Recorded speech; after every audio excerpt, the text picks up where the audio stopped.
Le livre Les raids des commandos alliés en Normandie avant le débarquement a été publié chez Ouest France en mai 2010. Et il s'intéresse à cette histoire un peu méconnue de toutes ces équipes de raids qui ont été mises à terre par les Britanniques, essentiellement, sur les côtes de Normandie avant le jour J.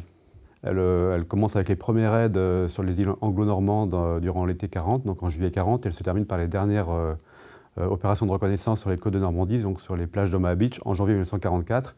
Donc on avance de manière chronologique et non pas de manière géographique. Pour faire ce livre, on a eu accès aux rapports qui ont été dressés par les équipes de raid au retour de leur mission, donc des rapports britanniques que l'on trouve dans les archives en Angleterre.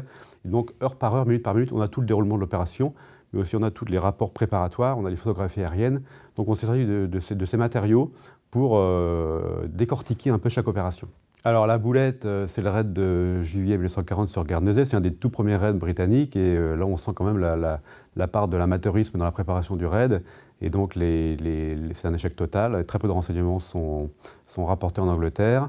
Un raid qui a plutôt bien fonctionné mais qui est beaucoup plus tard, c'est le raid de Kinneville, donc dans la Manche, sur la future plage d'Utah Beach. Donc là, c'est un succès total, même si l'équipe à terre se trompe d'endroit lorsqu'elle débarque. Elle a réussi malgré tout à rapporter des échantillons de sable, des extraits de mines, enfin des échantillons de mines.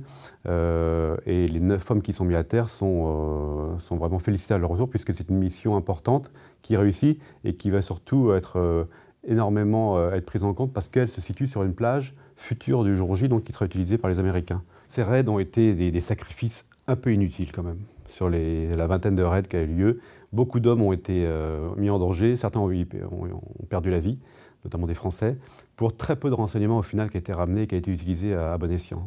Il faut faire croire aux Allemands que les Alliés sont là et on va polluer un peu toute cette côte en les mettant en panique.